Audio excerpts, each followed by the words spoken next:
नमस्कार साथियों, स्वागत है एक बार पुनः एनआईसी क्लासेस बाय मुनीस यूट्यूब चैनल पर। जैसा कि हम 10 प्रश्नों की श्रृंखला लेकर के आपके सामने आते हैं, जो कि सामान्य अध्ययन की विषय वस्तु को ध्यान में रख करके तैयार की गई है। इसी क्रम में आज की श्रृंखला को हम प्रारंभ करने वाले हैं। बहुत सारे छात्रों के सुझाव निरंतर आ रहे हैं और जो भी लोग हमसे जुड़ रहे हैं, हमारे चैनल से जुड़ रहे हैं, उनको सहृदय धन्यवाद, बहुत बहुत आपका आभार। और इसी क्रम में बिना देरी किए हुए आज की श्रृंखला को हम शुरू कर रहे हैं, जिसका पहला प्रश्न आपके सामने है, जो कि भारत की राज्यव्यवस्था से लिया गया है। और सामान्यतः प्रश्न की शुरुआत कई दिनों से भारत की राज्यव्यवस्था से ही हो रही है, तो संयोगवश आज भी जो पहला प्रश्न आपके सामने है वो भारत की राज्यव्यवस्था से लिया गया है। भारत की संसदीय शासन प्रणाली पर किस देश के संविधान का स्पष्ट प्रभाव है? मैं एक बार प्रश्न पुनः पढ़ रहा हूँ। भारत की संसदीय शासन प्रणाली पर किस देश के संविधान का स्पष्ट प्रभाव है? 4 विकल्प यहाँ पर आपको दिए गए हैं। पहला विकल्प है ऑस्ट्रेलिया, दूसरा विकल्प है दक्षिण अफ्रीका, तीसरा विकल्प है ब्रिटेन और चौथा विकल्प यहाँ पर दिया गया है आपको कनाडा। तो इस प्रश्न का सही जवाब है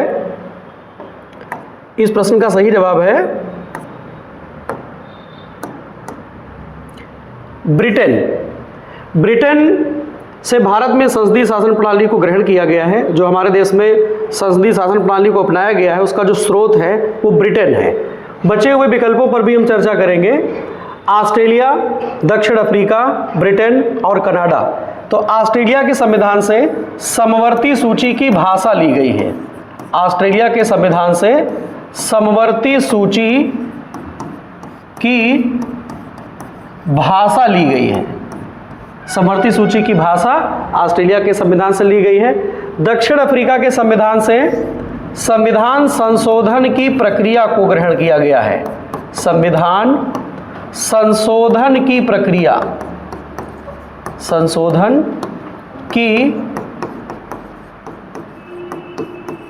प्रक्रिया को लिया गया है। तीसरा विकल्प यहां पर ब्रिटेन दिया गया है, जहां से संसदीय शासन प्रणाली को लिया गया है। संसदीय, जैसा कि आज का प्रश्न भी है, संसदीय शासन प्रणाली, एकल नागरिकता, एकल न्याय प्रणाली,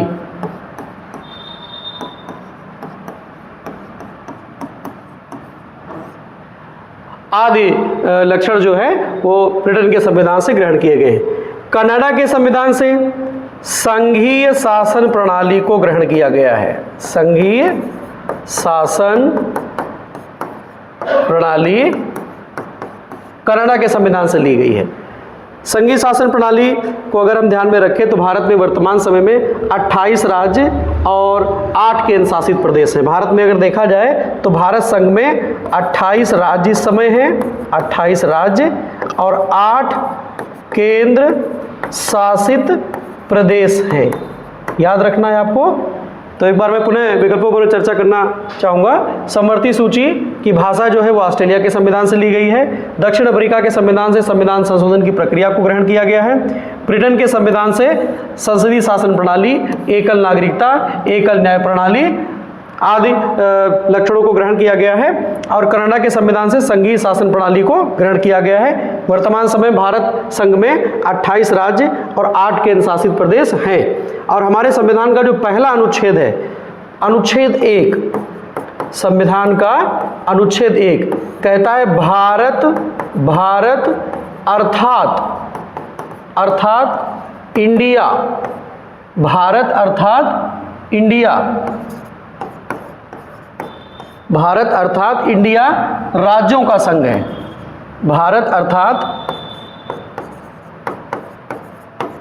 इंडिया राज्यों का संघ है।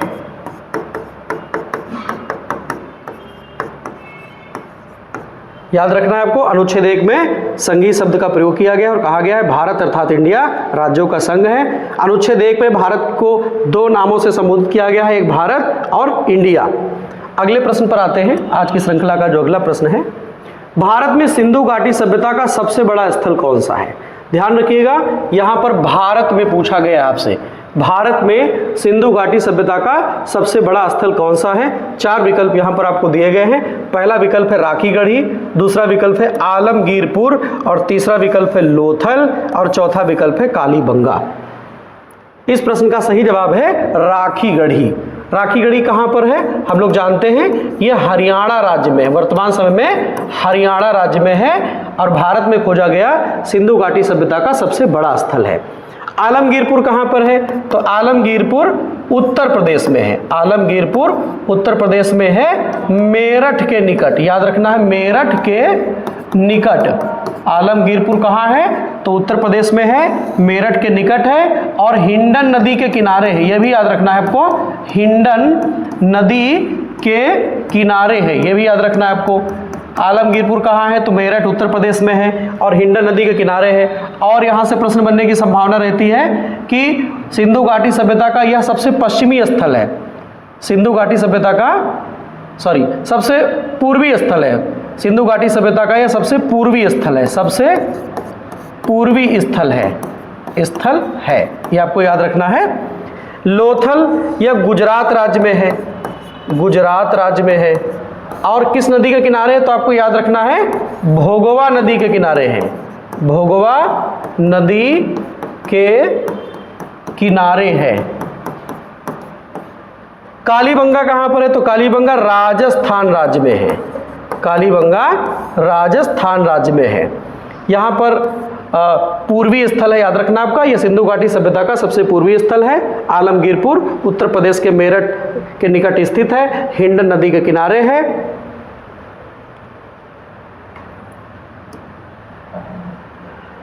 वायुमंडल में निम्नलिखित में से कौन सी गैस 0.9, इसमें थोड़ा टाइपिंग एरर है, 0.9% पाई जाती है, याद रखना आपको है, इसमें थोड़ा सा टाइपिंग एरर है, 0.93% पाई जाती है, आपको याद रखना है 0.93% पाई जाती है। आगे बढ़ते हैं, तो इस प्रश्न के 4 विकल्प यहाँ पर दिए गए हैं, वो कौन सी गैस है जो वायुमंडल में 0.93% पाई जाती है?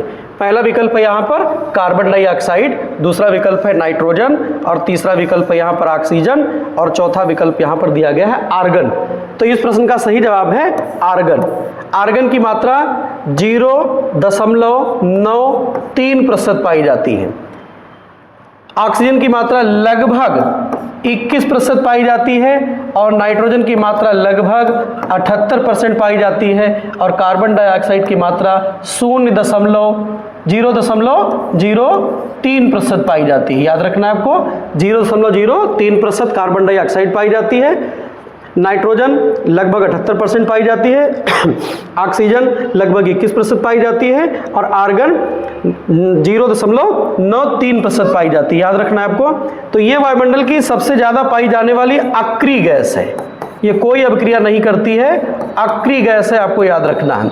अक्रिय गैस में सबसे ज़्यादा आर्गन का नाम आएगा, और सक्रिय गैस में सबसे ज़्यादा नाइट्रोजन का नाम आएगा, याद रखिएगा, नाइट्रोजन, आर्गन, ऑक्सीजन और कार्बन डाइऑक्साइड। आगे बढ़ते हैं,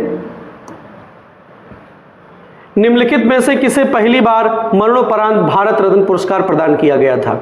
भारत रत्न पुरस्कार वर्ष 1954 से प्रारंभ किए गए हैं, और पहली बार मरणोपरांत किसे दिया गया, यह प्रश्न आपसे पूछा गया है। 4 विकल्प यहां पर दिए गए हैं, सर्वपल्ली राधाकृष्णन को, लाल बहादुर शास्त्री को, जवाहरलाल नेहरू को, या चक्रवर्ती राजगोपालाचारी को, या चक्रवर्ती राजगोपालाचारी को, याद रखना है राजगोपालाचारी को। 4 विकल्प यहां पर दिए गए हैं, तो इस प्रश्न का सही जवाब हो जाएगा लाल बहादुर शास्त्री जी को, जो कि भारत के पूर्व प्रधानमंत्री भी रहे हैं, और अभी गत 2 अक्टूबर को उनकी जयंती भी मनाई गई है। तो बचे हुए 3 विकल्पों पर भी चर्चा कर लें। सर्वपल्ली राधाकृष्णन जी को वर्ष 1954 में भारत रत्न पुरस्कार प्रदान किया गया। सर्वपल्ली राधाकृष्णन जी भारत के पहले उपराष्ट्रपति और दूसरे राष्ट्रपति रहे, जिनकी जयंती को हम लोग 5 सितंबर को राष्ट्रीय शिक्षक दिवस के रूप में मनाते हैं। लाल बहादुर शास्त्री जी को मरणोपरांत दिया गया, और वर्ष 1966 ईस्वी में दिया गया। ये पहला ऐसा पुरस्कार है जो किसी व्यक्ति को, भारत की किसी महान विभूति को मरणोपरांत दिया गया। जवाहरलाल नेहरू जी को वर्ष 1955 ईस्वी में भारत रत्न पुरस्कार दिया गया। और चक्रवर्ती राजगोपालाचारी, जिनका एक नाम राजा जी भी है, इनको वर्ष 1954 में भारत रत्न पुरस्कार प्रदान किया गया। तो आपको वर्ष भी पता चल गया कि भारत की किस महान विभूति को प्रश्न के हिसाब से कब भारत रत्न पुरस्कार दिया गया। भारत रत्न पुरस्कारों का जो क्रम है, यहाँ पर सर्वपल्ली राधाकृष्णन जी को वर्ष 1954 में, लाल बहादुर शास्त्री जी को वर्ष 1966 में, जवाहरलाल नेहरू जी को वर्ष 1955 में और चक्रवर्ती राजगोपालाचारी जी को वर्ष 1954 में भारत रत्न पुरस्कार से विभूषित किया गया। तो प्रश्न यहाँ पर यह पूछा गया था कि मरणोपरांत सबसे पहले किसको दिया गया, तो लाल बहादुर शास्त्री जी को दिया गया। और अब तक कुल 53 लोगों को भारत रत्न पुरस्कार दिया जा चुका है। भारत रत्न जो पुरस्कार है, अब तक जो सूची है उसमें 53 लोगों को शामिल किया जा चुका है। अगले प्रश्न पर आते हैं। नदी किनारे बसे प्रमुख नगरों में से किसका सही सुमेलन नहीं है?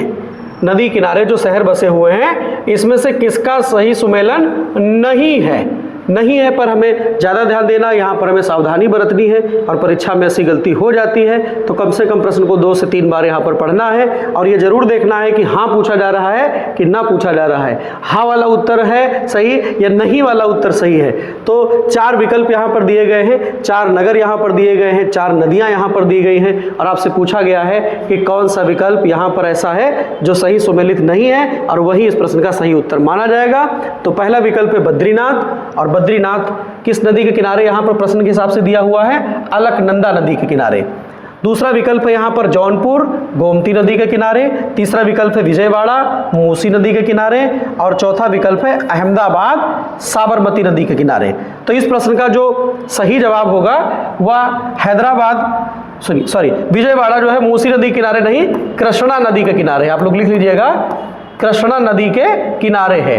ठीक है, जो विजयवाड़ा है वो कृष्णा नदी के किनारे है और मूसी नदी किनारे कौन सा शहर है, तो आपको याद रखना है हैदराबाद। ठीक है, हैदराबाद आपको याद रखना है।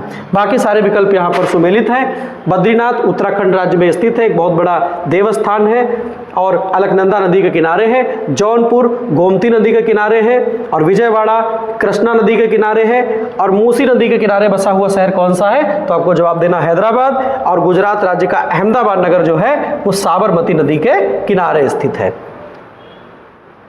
अगले प्रश्न पर आते हैं। निम्नलिखित में से किस मिट्टी को कपासी मिट्टी भी कहा जाता है? निम्नलिखित में से किस मिट्टी को कपासी मिट्टी भी कहा जाता है? 4 विकल्प यहाँ पर आपको दिए गए हैं, काली मिट्टी को, जलोढ़ मिट्टी को, लाल मिट्टी को या मरुस्थली मिट्टी को।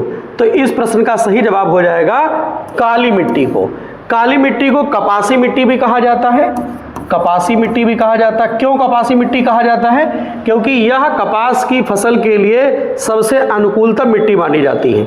कपास की फसल इसमें बहुत अच्छी से उसकी पैदावार होती है, तो इसीलिए इसको कपासी मिट्टी भी कहा जाता है। इसका एक नाम चरनोजम भी है, चरनोजम भी है, याद रखिएगा, चरनोजम मिट्टी भी है। और भारत में सबसे ज़्यादा पाई जाने वाली मिट्टी कौन सी है? जलोढ़ मिट्टी है। जलोढ़ मिट्टी भारत में सबसे ज़्यादा पाई जाती है और जलोढ़ मिट्टी मुख्यतः 2 भागों में विभाजित की जाती है। एक नवीन जलोढ़, याद रखना है आपको, नवीन जलोढ़, और एक प्राचीन जलोढ़, प्राचीन जलोढ़। इसमें नवीन जलोढ़ प्राचीन जलोढ़ की अपेक्षा ज़्यादा उपजाऊ मानी जाती है, याद रखना है, ज़्यादा उपजाऊ मानी जाती है नवीन जलोढ़। लाल मिट्टी, लाल मिट्टी में आयरन ऑक्साइड की प्रधानता होती है, इसलिए इसका रंग लाल होता है और यह भारत के तटवर्ती राज्यों में ज़्यादा पाई जाती है। उत्तर प्रदेश के बुंदेलखंड क्षेत्र में भी लाल मिट्टी पाई जाती है। मरुस्थली मिट्टी, मरुस्थली मिट्टी को शुष्क मिट्टी भी कहा जाता है, मरुस्थली मिट्टी भी कहा जाता है और यह भारत में सबसे ज़्यादा पाई जाती है राजस्थान में। कहाँ पर पाई जाती है? राजस्थान में, जहाँ पर थार का मरुस्थल है, यह भी याद रखना है, थार का मरुस्थल स्थित है, तो वहाँ पर ये मिट्टी सबसे ज़्यादा पाई जाती है और इसमें नमी धारण करने की क्षमता सबसे कम होती है। अगले प्रश्न पर आते हैं। अगला प्रश्न है, पंचायती राज का उल्लेख किस अनुसूची में है? 4 विकल्प यहाँ पर आपको दिए गए हैं। पहला विकल्प है 7वीं अनुसूची में, 8वीं अनुसूची में, 10वीं अनुसूची में या 11वीं अनुसूची में। तो इस प्रश्न का सही जवाब है 11वीं अनुसूची में पंचायती राज का वर्णन किया गया है। बचे हुए विकल्पों पर चर्चा करेंगे। 7वीं अनुसूची में केंद्र और राज्य के मध्य शक्तियों का विभाजन हुआ है। 7वीं अनुसूची में क्या वर्णित है? तो 7वीं अनुसूची में संघ सूची, राज्य सूची और समवर्ती सूची का उल्लेख किया गया है। इनका सामान्य परिचय: संघ सूची में ऐसे विषय शामिल किए गए हैं जिन पर कानून भारत की संसद बनाएगी और वह भारत के किसी एक राज्य क्षेत्र या संपूर्ण भारत पर प्रभावी होंगे। राज्य सूची के विषयों पर कानून राज्य का विधानमंडल बनाएगा और समवर्ती सूची के विषयों पर कानून केंद्र और राज्य सामान्य परिस्थितियों में दोनों सरकारें बना सकती है। केंद्र सरकार भी बना सकती है, राज्य सरकार भी बना सकती है, अर्थात संसद भी कानून बना सकती है समवर्ती सूची के विषय पर और राज्य का विधानमंडल भी बना सकता है। यदि दोनों में टकराव की स्थिति उत्पन्न हो जाए, ऐसी विसंगति उत्पन्न हो जाए कि एक ही विषय को लेकर के या किसी अमुक विषय को लेकर के केंद्र और राज्य की सरकारें आमने सामने आ जाएं, तो संसद के द्वारा बनाए गए कानून को प्रमुखता दी जाएगी। हमें यह भी याद रखना है। 8वीं अनुसूची में वर्तमान समय में भाषाओं का उल्लेख है। 8वीं अनुसूची में वर्तमान समय में भाषाओं का उल्लेख है। और कितनी भाषाएं हैं वर्तमान समय में 8वीं अनुसूची में? 22 भाषाएं हैं। आपसे पूछा जा सकता है कि 8वीं अनुसूची में कितनी भाषाएं हैं, तो आपका जवाब होगा 22। आपसे पूछा जाएगा 22 भाषाओं का उल्लेख किस अनुसूची में है, तो आपका जवाब होगा 8वीं अनुसूची में। 10वीं अनुसूची में दल बदल विरोधी कानून है। दल बदल विरोधी कानून का प्रावधान 10वीं अनुसूची में किया गया है, यह भी आपको याद रखना है। और 11वीं अनुसूची में पंचायती राज है। पंचायती राज। आपसे पूछा जाएगा ये व्यवस्था कैसी है, तो आपको जवाब देना है त्रिस्तरीय। 3 स्तर की पंचायती राज व्यवस्था है और इस व्यवस्था को लागू करने के लिए बलवंत राय मेहता समिति का विशेष योगदान है। कौन सी समिति आपको याद रखना है? बलवंत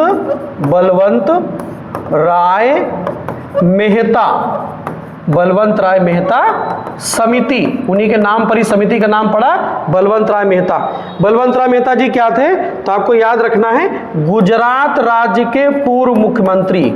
गुजरात राज्य के पूर्व मुख्यमंत्री रह चुके हैं, ये याद रखना है आपको, गुजरात राज्य के पूर्व मुख्यमंत्री।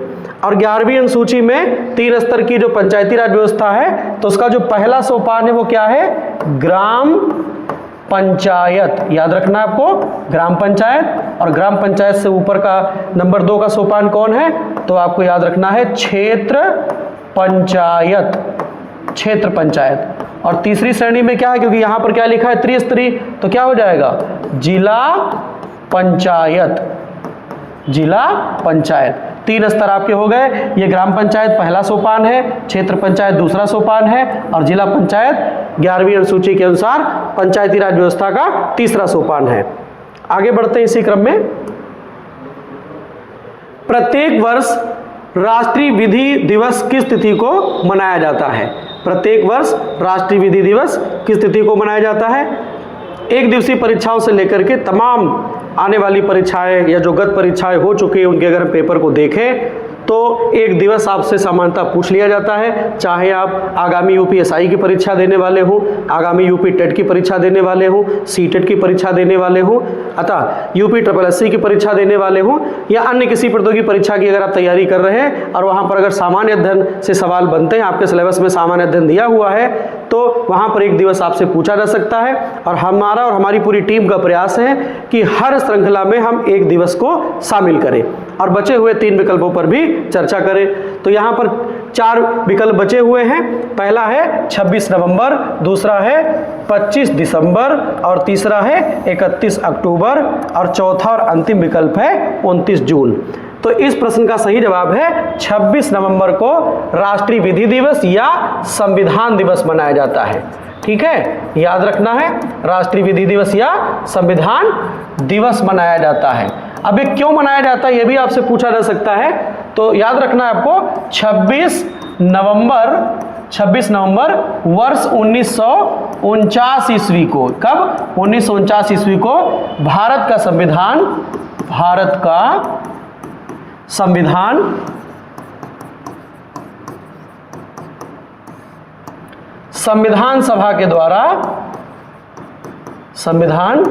सभा के द्वारा तैयार कर लिया गया था। ठीक है, तैयार कर लिया गया था।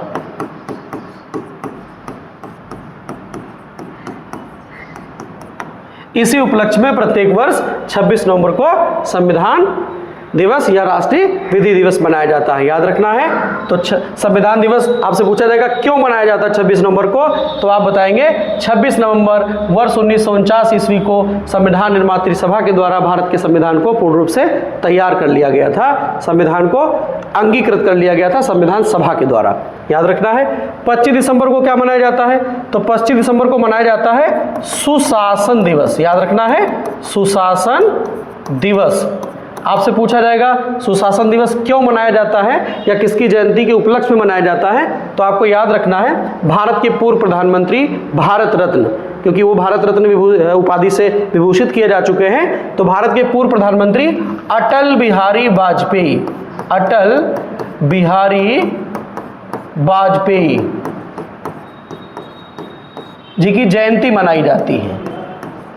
अटल बिहारी वाजपेयी जी की जयंती मनाई जाती है। इस उपलक्ष्य में 25 दिसंबर को प्रत्येक वर्ष राष्ट्रीय सुशासन दिवस मनाया जाता है, गुड गवर्नेंस डे मनाया जाता है। याद रखना आपको।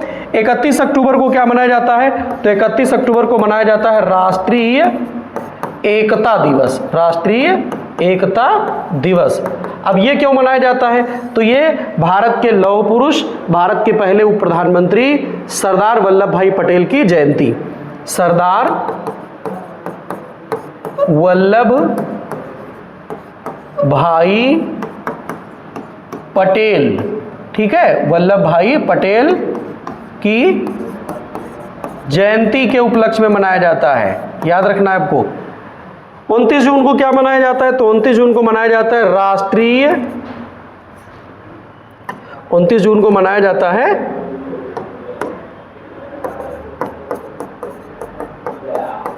राष्ट्रीय सांख्यिकी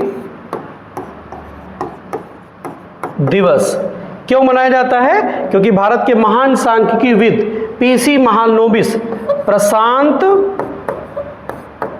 चंद्र महालनोबिस जी की जयंती, प्रशांत चंद्र महालनोबिस जी की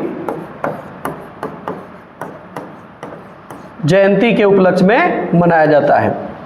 एक बार पुनः चारों विकल्प पर चर्चा करेंगे। 26 नवंबर को संविधान दिवस मनाया जाता है। क्यों मनाया जाता है, क्योंकि 26 नवंबर 1949 को भारत की संविधान सभा के द्वारा संविधान को बनाकर तैयार कर लिया गया था। इसी उपलक्ष्य में प्रत्येक वर्ष 26 नवंबर को राष्ट्रीय विधि दिवस या राष्ट्रीय संविधान दिवस मनाया जाता है। दूसरा विकल्प है 25 दिसंबर को क्या मनाया जाता है, तो राष्ट्रीय सुशासन दिवस मनाया जाता है। क्यों मनाया जाता है, क्योंकि भारत रत्न, भारत के पूर्व प्रधानमंत्री पंडित अटल बिहारी वाजपेयी की जयंती के उपलक्ष्य में मनाया जाता है। 31 अक्टूबर को क्या मनाया जाता है, भारत के बिस्मार्क के नाम से प्रसिद्ध भारत के पहले उप प्रधानमंत्री, भारत के लौह पुरुष सरदार वल्लभ भाई पटेल की जयंती को हम लोग 31 अक्टूबर को राष्ट्रीय एकता दिवस के रूप में मनाते हैं। 29 जून को क्या मनाया जाता है, राष्ट्रीय सांख्यिकी दिवस। क्यों मनाया जाता है, प्रशांत चंद्र महालनोबिस की जयंती, जो कि भारत के बहुत बड़े सांख्यिकीविद थे। याद रखना है आपको। आगे बढ़ते हैं। भारत का प्रथम बाल विवाह मुक्त जिला बालोद को घोषित किया गया है। वह निम्नलिखित में से किस राज्य में स्थित है। बाल विवाह एक बहुत बड़ी कुप्रथा रही है और अभी हाल ही में बालोद को बाल विवाह मुक्त पहला जिला घोषित किया गया। पूरे भारत का पहला ऐसा जिला है जो बाल विवाह से मुक्त घोषित किया गया है। तो उसका यहाँ पर राज्य आपसे पूछा गया, वह कौन सा राज्य है। 4 विकल्प यहाँ पर आपको दिए गए हैं, केरल, बिहार, छत्तीसगढ़ और गुजरात। तो इस प्रश्न का सही जवाब है छत्तीसगढ़। छत्तीसगढ़ में कौन सा जिला है? तो बालोद। बालोद इसे कौन सी व्यक्ति के लिए चर्चा में माना जा रहा है? तो बालोद को बाल विवाह मुक्त बताया गया। बाल विवाह मुक्त है, ये पहला जिला है पूरे भारत का, याद कर लेना है आपको। और बचे हुए 3 विकल्पों पर चर्चा करेंगे। केरल भारत का पूर्ण साक्षर राज्य है, यह भी याद रखना है। और केरल सरकार ने 1 स्कूल 1 IAS नाम की एक योजना भी चलाई है, यह भी आपको याद रखना है। और केरल भारत का पहला राज्य है जो सब्जियों के लिए भी न्यूनतम समर्थन मूल्य जारी करता है। पहला राज्य है जो सब्जियों के लिए भी न्यूनतम समर्थन मूल्य जारी करता है। बिहार इस समय बहुत चर्चा में है, क्योंकि आगामी विधानसभा चुनाव के कारण बहुत ज़्यादा चर्चा में बना हुआ है बिहार। आपसे पूछा जा सकता है कि आगामी समय में किस राज्य में विधानसभा चुनाव प्रस्तावित है, तो आपको जवाब देना है बिहार। गुजरात भारत का पश्चिम तटवर्ती राज्य है, सुदूर पश्चिम तटीय राज्य है। और गुजरात में ही भारत का सबसे पश्चिमी बिंदु गौर माता स्थित है, यह भी आपको याद रखना है। आज की श्रृंखला का अंतिम प्रश्न है यहाँ पर। आज की जो हमारी ये सीरीज है, इसका आखिरी प्रश्न आपके सामने है। प्रधानमंत्री श्री नरेंद्र मोदी के द्वारा शुरू किए गए कार्यक्रम मन की बात को 11 वर्ष कब पूर्ण हुए? अभी ये बहुत बढ़िया सवाल है करंट अफेयर्स का, हमारी टीम के द्वारा तैयार किया गया आपके लिए। ये आगे भी आपके लिए काम आएगा, इसकी व्याख्या भी आपके लिए बहुत ज़्यादा इम्पोर्टेंट है कि प्रधानमंत्री श्री नरेंद्र मोदी के द्वारा शुरू किए गए कार्यक्रम मन की बात को 11 वर्ष कब पूरे हुए? पहला विकल्प यहाँ पर है 3 अक्टूबर 2025 को पूरे हुए, या 2 अक्टूबर 2025 को पूरे हुए, या 1 अक्टूबर 2025 को पूरे हुए, या 5 अक्टूबर 2025 को पूरे हुए। तो इस प्रश्न का सही जवाब है 3 अक्टूबर 2025 को प्रधानमंत्री नरेंद्र मोदी जी के द्वारा मन की बात जो रेडियो कार्यक्रम है, ये इसके 11 वर्ष पूरे हो गए। याद रखना है, 11 वर्ष पूरे हो गए। तो जो मन की बात का रेडियो कार्यक्रम है, प्रधानमंत्री जी की पहल रही है जन सामान्य से संवाद करने की। तो मन की बात कार्यक्रम कैसा कार्यक्रम है? तो रेडियो कार्यक्रम है ये, इसका प्रसारण रेडियो पर होता है। ठीक है, कब शुरू किया गया था? तो आपको याद रखना है 3 अक्टूबर, डेट आपको नोट कर लेनी है, 3 अक्टूबर 2014 ईस्वी को। और उस दिन विजयदशमी का त्योहार था, याद रखना, विजयदशमी के त्योहार के उपलक्ष्य में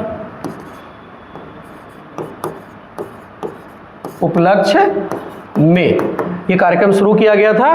तो प्रधानमंत्री जी इस पर बहुत सारे लोगों के सुझाव भी लेते हैं, बहुत सारे लोग प्रधानमंत्री जी से पत्र व्यवहार भी करते हैं। उनके सुझाव को प्रधानमंत्री महोदय के द्वारा समय समय पर अपने मन की बात जो प्रोग्राम है, जनता से संवाद का जो उनका माध्यम है, वो जुड़ते हैं, उनके सुझाव पर अमल करते हैं, उनके सुझावों को मानते हैं। और बहुत सारे ऐसे हमारे भारतीय नागरिक हैं जिनके सुझावों पर बहुत सारे प्रशासनिक राजनीतिक सुधार भी किए गए हैं। और आगामी समय में भी हम आप में से कोई भारत का नागरिक उनको अच्छे सुझाव दे सकता है, उस पर बात भी होती है, केंद्रीय शीर्ष नेतृत्व उस पर विचार भी करता है।